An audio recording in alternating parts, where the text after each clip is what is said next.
So Disney has released the second trailer for Tron Ares, a long-awaited sequel to Tron Legacy that the fans have been desperately waiting for over a decade. But there's something about this movie that just screams disaster. And in this video we're gonna discuss some of the most alarming aspects of the film and try to figure out what to expect from it when it finally arrives in theaters. Let's get into it. Starting off with its painfully long pre-production. The early development of the sequel to Tron Legacy started in October 2010, even before Legacy itself was released.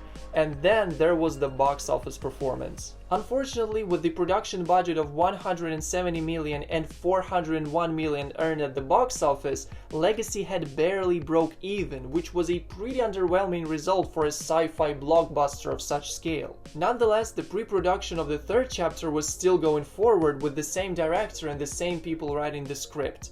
And from here on in, it started to get extremely weird. It is early 2012 and the script is still not finished. The guys who wrote Legacy and were involved in writing the third part had dropped out, so the new screenwriter was hired to write the screenplay, only to later be replaced by yet another screenwriter who had rewritten the whole thing again. Fast forward 3 years and in March 2015 it was revealed that Disney had finally greenlit the third film in the Tron universe. But 2 months later it was scrapped due to the disastrous performance of another Disney's blockbuster with a franchise potential.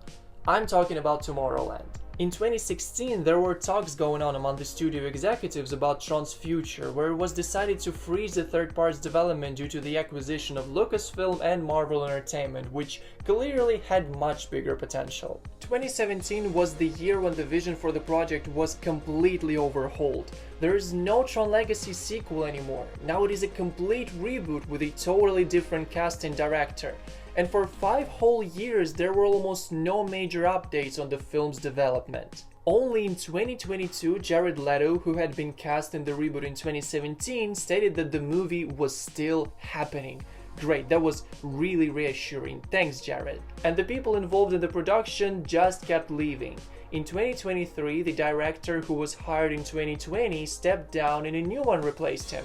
And at that point, things had finally started to smooth out, and in early 2024, Tron 3, renamed to Tron Ares, began its principal photography, indicating there should be no crucial changes that could delay the release again. And now, considering I'm a huge fan of Tron Legacy, I want to take a few moments to share this joy with the other fans out there watching this video.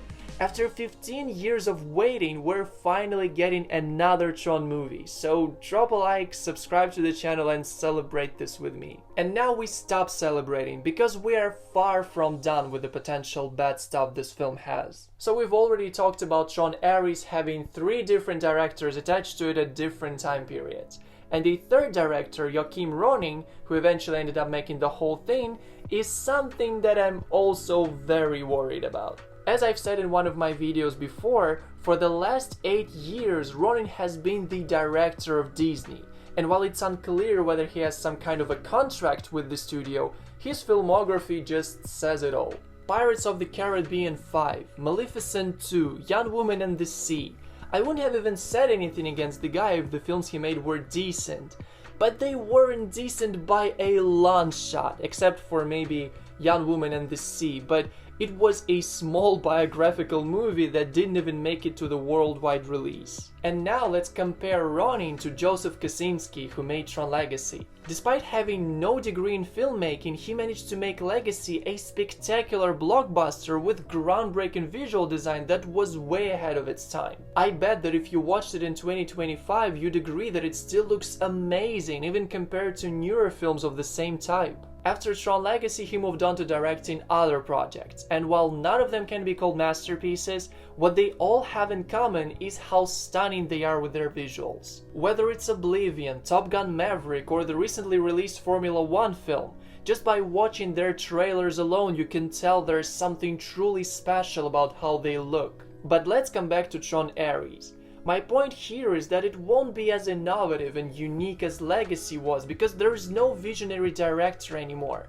Now there's just a person who Disney constantly hires without anything exceptional about him, so there's a pretty high chance that Ares is going to be yet another generic action flick that everyone forgets 2 weeks after they watched it, and not a unique sci-fi movie that people would remember even a decade later. Alright, it would be very unfair of me to not talk about the good stuff too, one of them being the casting, which I personally really like and I'm very much looking forward to seeing on screen.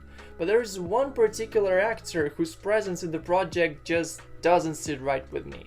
I'm of course talking about Jared Leto. There was time when he was involved in top tier projects and his outstanding performances were recognized both by critics and regular viewers. But that was a very long time ago. For the last decade, Leto has been signing up for all kinds of crap, and the only recognition his movies had managed to get was literally about tons of memes generated on the internet mocking either the whole movie or his performance in particular. This way, when people will see his face on the poster of Tron Ares, they would automatically expect it to be as bad as Morbius or The Suicide Squad of 2016, even before watching the film itself. Him being cast in the leading role doesn't necessarily indicate that the movie is trash, but at the same time, remembering his recent projects and remembering that Joachim Ronin directed the film, and also keeping in mind that before entering the production phase the script was rewritten 4 or 5 times by several people, I mean, the chances of it being good are very slim. That's pretty much everything I wanted to talk about. It is just impossible to measure how much of an impact Tron Legacy caused on me and my love for movies. And on one hand, I am extremely excited for another installment of this universe to finally come out. But on the other hand, being aware of its production hell, it is really hard to not worry that it turns out to be awful and that the last 15 years of waiting will have been for nothing. So I suggest we all set our expectations to the lowest and see what happens. Guys, thanks for watching this video. You've been the absolute best. My recent video has surpassed 21k in viewership, which is not a big deal on YouTube, I'm fully aware of that, but for me, that is absolutely bonkers. So, huge thanks guys, huge thanks. And you know the drill, if you liked this video then drop a like, if you want to watch more of my content in the future then make sure you've subscribed to the channel. And until next time, see ya!